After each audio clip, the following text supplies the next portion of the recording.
अस्सलाम वालेकुम नाज़रीन, दुनिया भर से मैं आपका इस्तकबाल है। मैं हूं डॉक्टर अब्दुल मुगनी सिद्दीकी। आगे बढ़ने से पहले सुर्खियों पर डालते हैं एक नजर। क्या आप अपने घर के बड़े बुजुर्ग के जोड़ों के दर्द से परेशान हैं? बिना ऑपरेशन के शर्तिया इलाज, बिना साइड इफेक्ट के plasma injection, PRP stem cell के जरिए 100% ट्रीटमेंट। 18 साल तजुर्बेकार डॉक्टर्स जिन्होंने अब तक 10,000 से ज्यादा के पेशेंट्स का दर्द दूर कर चुके हैं। हाइजीनिक माहौल में तमाम तर लेटेस्ट इक्विपमेंट इकोनॉमिकल प्राइस में मरीज बहुत मुतमईन होके जाते हैं। तो आज ही तशरीफ लाएं और अपने जोड़ों के दर्द से निजात पाएं। Elite Spine and Pain Management Centre, Manikonda and Chaitanyapuri circle, Dilsukhnagar, Hyderabad. Afghanistan के शुमाली इलाकों में बदतरीन सैलाब, 300 अफराद फौत, 1600 जख्मी। मुतासरीन पीने के पानी और जरूरियात जिंदगी के लिए हैं परेशान।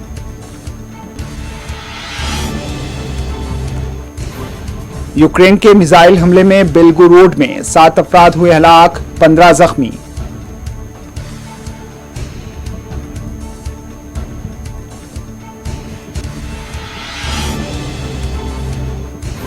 अक़वाम मुत्तहिदा के इंतबा के बावजूद भी इसराइल जमीनी कार्रवाई करने के लिए बज़िद। फिजाई हमले में 8 फलस्तीनी हुए जाँ बहक।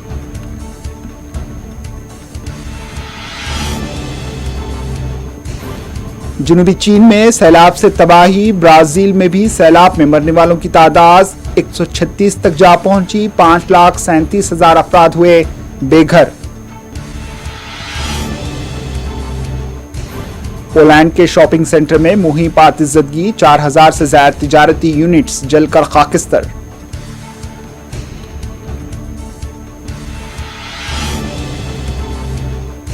मगरबी बंगाल के बैरकपुर में वज़ीर-ए-आज़म नरेंद्र मोदी की रैली, अवाम को दी गई 5 जमानतें। टीएमसी कांग्रेस को बनाया तनकीद का निशाना।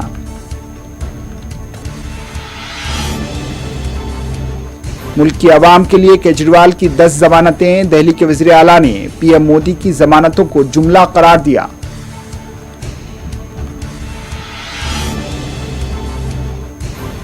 अगर पाकिस्तान के पास एटमी बम है तो हमें पीओके को छोड़ देना चाहिए। मनीशंकर अय्यर के बयान पर अमित शाह का जवाबी हमला। और मल्लिकार्जुन खड़गे के हेलीकॉप्टर की जांच पर कांग्रेस हुई सख्त बरहम। पूछा, क्या एनडीए लीडरों के साथ भी ऐसा ही होता है?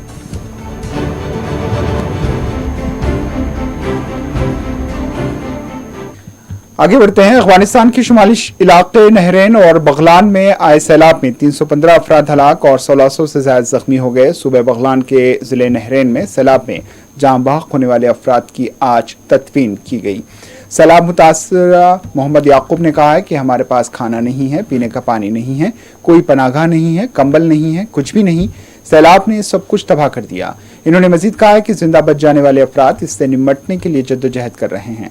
तालिबान के ज़रिए इंतजाम पनाह गजीनों की वजारत का कहना है कि हजारों घरों को नुकसान पहुंचा है और मवेशियों का कोई पता ही नहीं, जबकि इमदादी ग्रुपों ने सेहत की देखभाल की सहूलियात और पानी की फराहमी जैसे अहम बुनियादी ढांचे को नुकसान पहुंचने का इंतबा जारी किया है। पनाह गजीनों की वजारत का कहना है कि इतवार के रोज हलाक और जख्मी होने वालों की ताज़ा तरीन तादाद बगलान सूबाई दफ्तर की जानिब से सामने आई है। इससे कबल वजारत दाखिला ने जुमा के रोज आने वाले सैलाब से मरने वालों की तादाद 153 बताई थी, जो अब फिलहाल बढ़कर 315 तक जा पहुंची है।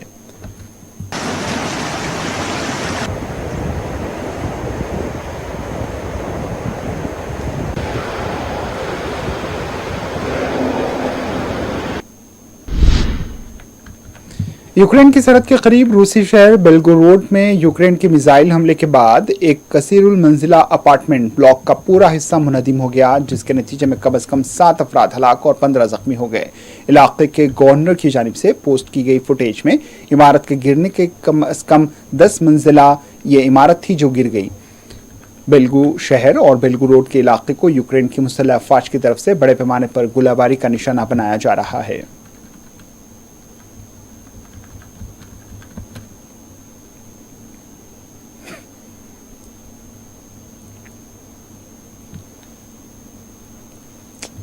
स्पेन के कातालूनिया के इलाकाई रहनुमा और आज़ादी के हामी ERC उम्मीदवार पैरागोन्स ने इतवार को कातालूनिया के इलाकाई इंतखाबात में वोट डाला। राय आम्मा के जायज़ों में सोशलिस्ट उम्मीदवार को जिलावतन अलहदगी पसंद सियासतदान पोडिमोन और उनके ज्यादा एतदाल पसंद हरीफ एस्क्वारा की क़यादत में सख्त गैर अलहदगी पसंद जिनिट्स पर बढ़तरी हासिल होने की पेशनगोई की गई है।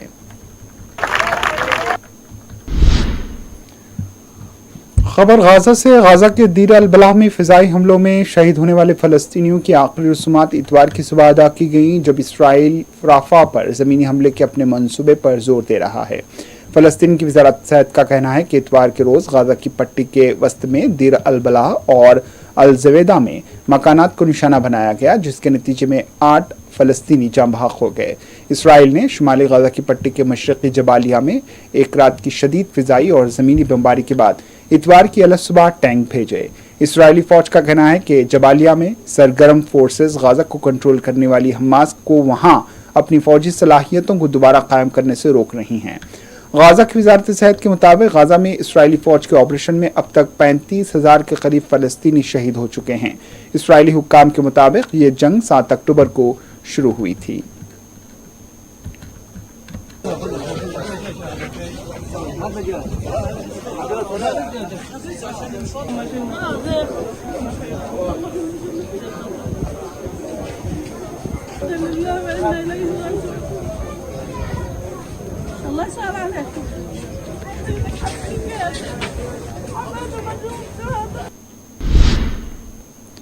इसराइली फौज की तरफ से इनक़ला के अहकामात के दरमियान राफा में वाक़ कुवैती स्पेशलिटी हॉस्पिटल के लिए बैनुल अक़वामी तहफ़्फ़ुज़ का मुतालबा किया जा रहा है। कुवैत स्पेशलिटी हॉस्पिटल के डायरेक्टर डॉक्टर सुहेब ने इलाके की सूरत हाल को तबाहकुन करार देते हुए कहा है कि अस्पताल वाहिद जगह है जहां मरीजों और जख्मियों को जारी इसराइली फौजी हमलों से कुछ तहफ़्फ़ुज़ और पनाह मिल सकती है। खबर रसा इदारे रॉयटर्स ने इससे कबल अस्पताल का दौरा किया था, जिसमें मसरूफ़ डॉक्टरों की जानिब से मरीजों जख्मी मरीजों की देखभाल के मनाज़िर दिखाए गए थे।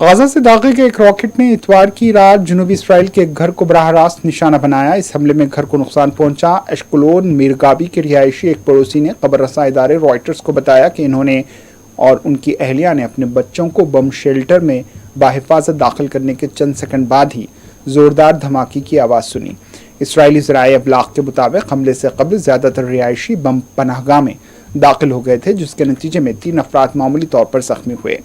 दरियासना गाजा की पट्टी में इसराइली फौज ने इस्लामी ग्रुप हमास के खिलाफ लड़ाई जारी रखी हुई है, जिसमें ज़्यादातर आम फ़लस्तीनी शहीद हो रहे हैं।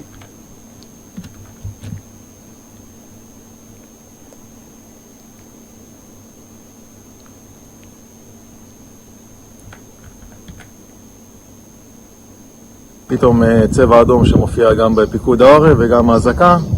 כמובן כולנו נכנסים לממ"ד כי זה הנוהל, אני עם התינוק, לוקחים את הילדים, כמה שניות כבר כולם בממ"ד ושמענו את הבום החזק ואמרתי לאשתי זה בטוח משהו בסביבה פה כמו שקראנו פעם שעברה. והנה כן, התבדנו היום בבוקר שזה ממש כמו בשכונה וזה לא פעם ראשונה שנופל לנו פה באזור המון טילים באזור. מקווים לטוב בעזרת השם, אין משהו אחר. הצבא בפנים, אנחנו פה מתפעלים. दूसरी बार घर से बेघर होने वाली फ़लस्तीनियों ने दीर अल बला में खेमे लगाने की शुरुआत की है, क्योंकि इसराइल राफा में ज़मीनी हमले के अपने मंसूबों पर जोर दे रहा है। इसराइल ने हफ्ते को गाजा के जनूबी शहर राफा के मज़ीद इलाकों से फ़लस्तीनियों से मुतालबा किया है कि वह इनक़ला करें और अलमवासी में तोसी शुदा इंसानी इलाक़े का रुख करें। राफा छोड़ने वालों में ज़ैनब नावी खातून भी शामिल है। उनका कहना था कि कलहोद दीर अलबला के एक कैंप में जमीन पर बैठी थी। उन्होंने कहा कि जब वो घर लौटी तो उनका खैमा टूटा हुआ था। इन्होंने कहा कि इस्राएली अफवाज ने हम पर 4 बार परवाजें की। चौथी बार जब मैं यहाँ आई तो मैंने देखा कि मेरा खेमा टूट चुका है। इन्होंने कहा कि मैं भी उन तमाम लोगों की तरह हूँ जो राफा छोड़कर यहाँ आए और हम यहाँ बेघर हो गए, लेकिन कोई महफूज जगह नहीं है। सूरत हाल वाकई इंतहाई मुश्किल है।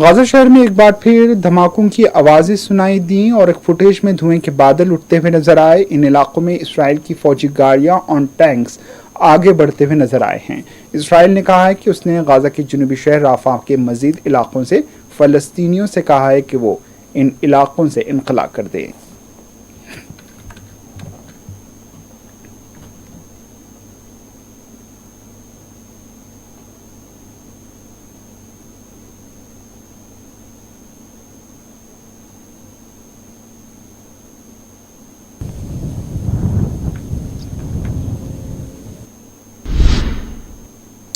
चीन के सरकारी नशरियाती इदारे सीसीटीवी ने खबर दी है कि चीन के जनूबी मगरब गोंगसी चोआंग खुद मुख्तार इलाके में शदीद बारिशों के नतीजे में आने वाले सैलाब और लैंडस्लाइडिंग ने तबाही मचाई है। सीसीटीवी फुटेज में देखा जा सकता है कि शहर की सड़कों पर पानी भर गया है और गाड़ियां ज़ेरे आब आ गई हैं और इमदादी टीमें कश्तियों की मदद से फेंगजिंग कोंग शहर के रिहायशियों को महफूज मुकामात पर मुंतकिल कर रही हैं।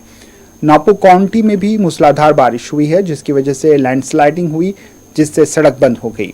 सीसीटीवी फुटेज से पता चलता है कि पत्थरों और मलबे को हटाने के लिए हंगामी कारकुनों को तैनात किया गया था। सीसीटीवी के मुताबिक जनूबी चीन बशमूल सूबे यूनान के शहर ग्वेट्रो में आइंदा 10 रोज में मजीद बारिशों की पेशनगोई की गई है।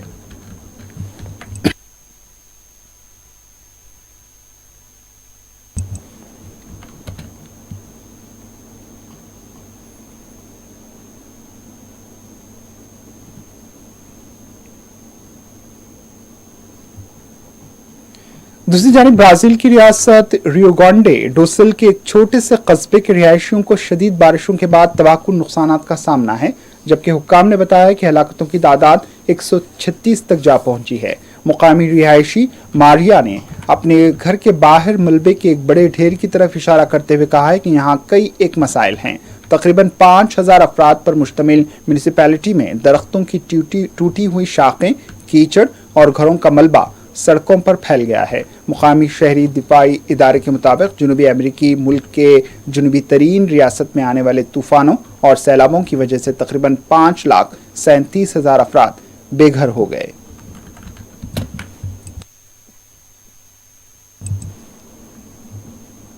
A terra deixou muito areia, levou muitas árvores, né? Então, assim, realmente a se pensar que vai ficar difícil para nós vivermos aqui. Vamos entrar lá? Onde é teu?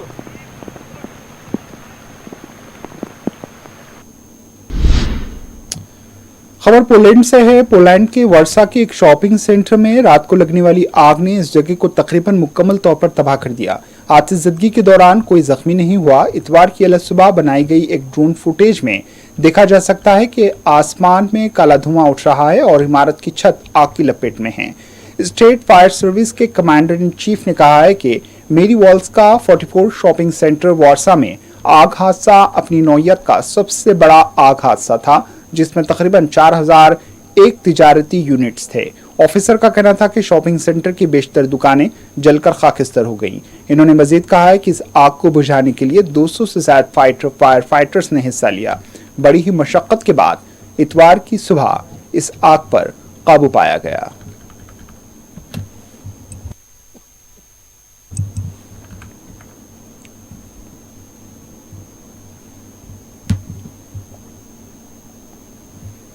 और अब बढ़ते हैं कौमी खबरों की जानिब। वज़ीर-ए-आज़म नरेंद्र मोदी एक जलसे आम से खिताब करने मगरबी बंगाल के बीरपुर पहुंचे। इस दौरान इन्होंने आवाम से कहा कि आपकी पुरजोश चेहरे मुझे बता रहे हैं कि बीजेपी को 2019 से ज्यादा मैंडेट मिलने वाला है।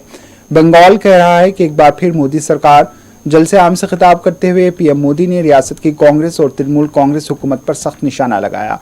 कांग्रेस पर हमला करते हुए पीएम मोदी ने कहा कि मुल्क की आज़ादी के बाद कांग्रेस खानदान ने 50 साल तक हुकूमतें चलाई, लेकिन कांग्रेस के दौर में मशरकी भारत में सिर्फ गुर्बत और हिजरत सामने आई। दिल्ली के वज़ीर आला अरविंद केजरीवाल ने लोकसभा इंतखाबात के चौथे मरहले से पहले इतवार को एक अहम प्रेस कॉन्फ्रेंस की। इस प्रेस कॉन्फ्रेंस में दिल्ली के वज़ीर आला ने मुल्क के लोगों के लिए अपनी 10 जमानतों का ऐलान भी किया। इसके साथ ही इन्होंने ये गारंटी भी दी कि अगर भारत में मखलूत हुकूमत बनती है तो इन तमाम जमानतों को पूरा करना उनकी जमानत होगी। छठी गारंटी किसानों के लिए। किसानों को आप इज्जत की जिंदगी दे सकते हैं अगर आप उनको उनकी फसलों के पूरे दाम दे दें। किसान कोई भीख नहीं मांग रहा, किसान अपना हक मांग रहा है। किसान अपनी बारिश में धूप में मेहनत करके और अपनी फसल उगाता है, और उसके बाद जब उसको फसलों के पूरे दाम नहीं मिलते तब वो अपने ऋण नहीं चुका पाता, आत्महत्या करने के लिए मजबूर होता। अगर आप उसकी फसलों के दाम सुनिश्चित कर दें तो किसान को आपसे कोई फेवर नहीं चाहिए। स्वामीनाथन रिपोर्ट के आधार के ऊपर किसानों को उनकी फसलों के सभी फसलों के पूरे दाम एमएसपी के आधार पर पूरे दाम दिलवाए जाएंगे। 7वीं गारंटी, दिल्ली को पूर्ण राज्य का दर्जा दिलवाया जाएगा, जो दिल्ली वासियों का कई दशकों से दिल्ली के लोगों का हक है। बेरोजगारी, आज पूरे देश का युवा बेरोजगारी से त्रस्त है। इसके लिए हमने बहुत डिटेल्ड प्लानिंग की है। हमारे मंत्रियों ने दिल्ली की सीएम अरविंद केजरीवाल के बयान पर कांग्रेस के रुकने पार्लियामान शशि थरूर ने कहा है कि हमने एक के बाद दीगर 2 बयान देखे। एक अमित शाह कह रहे हैं कि पीएम मोदी का इसरार है कि सबको 75 साल की उम्र में ओहदा छोड़ना चाहिए। फिर अगले दिन हमने अमित शाह को देखा, ये उन्होंने कहा है कि पीएम मोदी 2029 तक जारी रहेंगे, इसलिए सहाफियों को अमित शाह से पूछना चाहिए कि कौन सही है। साथ में हमारे लीडर ऑफ अपोजिशन विजय वडेट्टीवार जी, हमारे पूर्व मंत्री नसीम खान जी, हमारे उपगठन नेता विधायक अमीन भाई, हमारे नेशनल सेक्रेटरी संदीप भाई, मेरे सहकारी भरत भाई और प्रगति जी उपस्थित हैं। मैं आपका ज्यादा समय लेते काफी आपको इंतजार करना पड़ा, उसके लिए माफी मांगता हूं। और थरूर उत्तर प्रदेश में समाजवादी पार्टी ने इतवार को मजीद 2 उम्मीदवारों के नामों का ऐलान किया। पार्टी ने इतवार को अपने ऑफिशियल सोशल मीडिया अकाउंट पर अपनी फहरिस्त जारी करते हुए उम्मीदवारों के नामों का ऐलान किया। समाजवादी पार्टी ने अब लोकसभा इंतखाबात के लिए अपने कोटे की तमाम सीटों के लिए उम्मीदवारों के नामों का ऐलान कर दिया है। एसपी ने मिर्जापुर सीट से रमेश बंद को अपना उम्मीदवार बनाया है। वहीं रॉबर्ट्सगंज से एसपी ने छोटेलाल घरवार को अपना उम्मीदवार बनाया है। खास बात यह है कि अपना दल एस ने इन दोनों सीटों पर बीजेपी की क़यादत वाली एनडीए से अपने उम्मीदवार खड़े किए हैं। पार्टी सदर और मरकजी वजीर अनुप्रिया पटेल खुद मिर्जापुर सीट से इलेक्शन लड़ रही हैं। वहीं रॉबर्ट्सगंज से अपना दल के मौजूदा एमएलए रिंकी कौल को अपना उम्मीदवार बनाया गया है।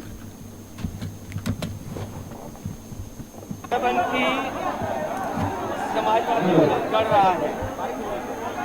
बारबंकी वो जगह है जहाँ का हमेशा इतिहास रहा है और पुराने से लेकर के जितने भी समाजवादी नेता रहे हैं उन्होंने सामाजिक न्याय, समाज को जगाने का काम किया। जो दलित, पिछड़े, अल्पसंख्यक, जिनके हक और सम्मान की हमेशा लड़ाई लड़ी गई, वही पीडीए परिवार इस बार भारतीय जनता पार्टी के एनडीए को हराने जा रहा है। पीडीए परिवार के साथ सबसे ज्यादा धोखा हुआ है। पीडीए की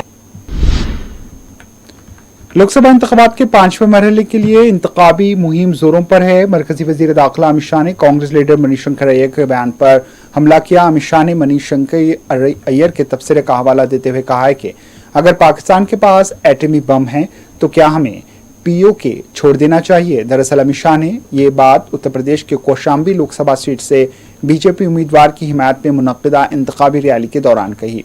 इन्होंने कांग्रेस और इंडिया इत्तेहाद को भी तनकीद का निशाना बनाया। बिहार में पीएम मोदी की रैली से पहले लोकसभा की साबिक स्पीकर मीरा कुमार ने बीजेपी पर तंज करते हुए कहा है कि यह बहुत अफसोसनाक है कि हमारे मुल्क के वजीर आजम को वोट मांगने के लिए गली गली घूमना पड़ता है। मीरा कुमार ने दावा किया कि कांग्रेस 2024 के लोकसभा इंतखाबात में बड़े फर्क से जीतेगी। ये बीजेपी के लिए एक चैलेंज है। वो इतने खौफजदा हैं कि मुल्क के वजीर आजम सड़कों पर आ गए हैं। लोकसभा इंतखाबात में चौथे मरहले की वोटिंग से कबल कांग्रेस मुल्क भर में मुसलसिल रैलियां कर रही है। इसी सिलसिले में बिहार के समस्तीपुर और मुजफ्फरपुर में कांग्रेस के कौमी सदर मल्लिकार्जुन खड़गे की इंतखाबी रैली का इनेकाद हुआ। इस रैली के दौरान खड़गे के हेलीकॉप्टर की जांच की गई, जिसके बाद कांग्रेस ने बीजेपी पर कई सवालात उठाए। कांग्रेस ने कहा है कि इलेक्शन कमीशन के अफसरान के जरिए कांग्रेस और अपोजिशन लीडरों को निशाना बनाया जा रहा है। साथ ही बीजेपी लीडरों को आजादाना घूमने फिरने की खुली छूट मिली हुई है। कांग्रेस लीडर राजेश राठौर ने अपने सोशल मीडिया अकाउंट पर एक वीडियो शेयर करते हुए दावा किया कि कांग्रेस लीडर राहुल गांधी के हेलीकॉप्टर की केरला में जांच की गई। इसके बाद बिहार के समस्तीपुर में पार्टी सदर मल्लिकार्जुन खड़गे के हेलीकॉप्टर की जांच हुई। इन्होंने सोशल मीडिया पर एक वीडियो भी शेयर की। इस वीडियो में पुलिस एहलकार हेलीकॉप्टर के इर्द गिर्द मौजूद नजर आते हैं।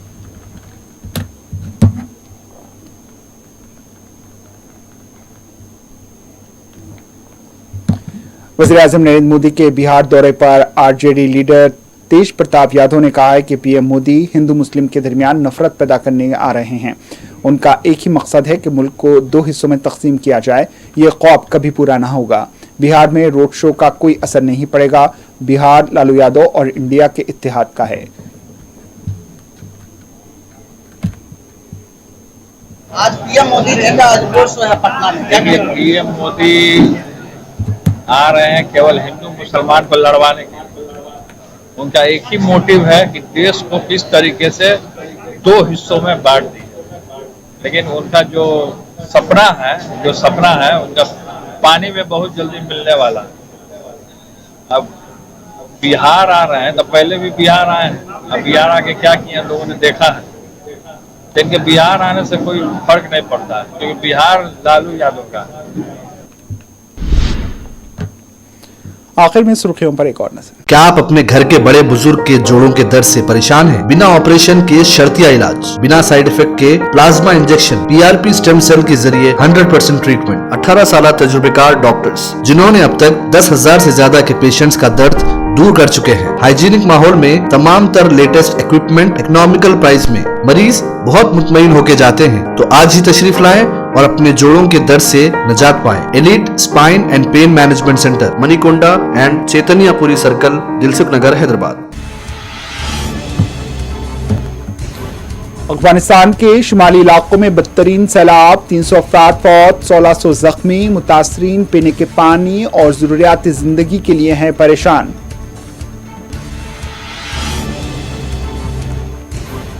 यूक्रेन के मिसाइल हमले में बेलगोरोड में 7 अफराद हुए हलाक, 15 जख्मी।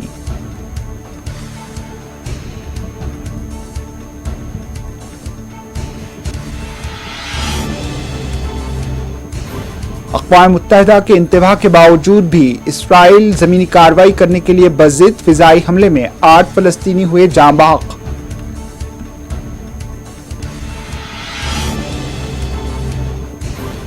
जनूबी चीन में सैलाब से तबाही, ब्राजील में भी सैलाब में मरने वालों की तादाद 136 तक जा पहुंची। 5,37,000 अफराद हुए बेघर।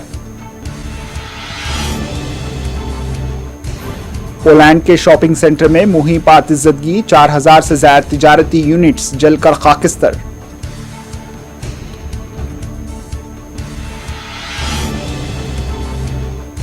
मगरबी बंगाल के बैरकपुर में वज़ीर-ए-आज़म नरेंद्र मोदी की रैली, अवाम को दी गई 5 जमानतें। टीएमसी कांग्रेस को बनाया तनकीद का निशाना।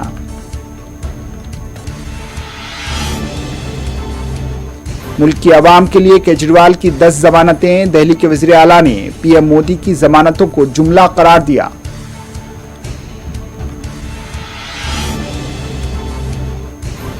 अगर पाकिस्तान के पास एटमी बम है तो हमें पीओके को छोड़ देना चाहिए। मणिशंकर अय्यर के बयान पर अमित शाह का जवाबी हमला।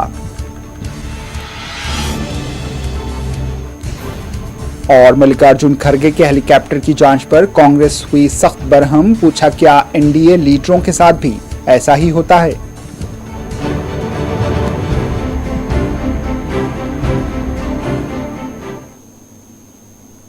इसी के साथ दुनिया भर से इख्तिताम को पहुंची। दीजिए इजाजत।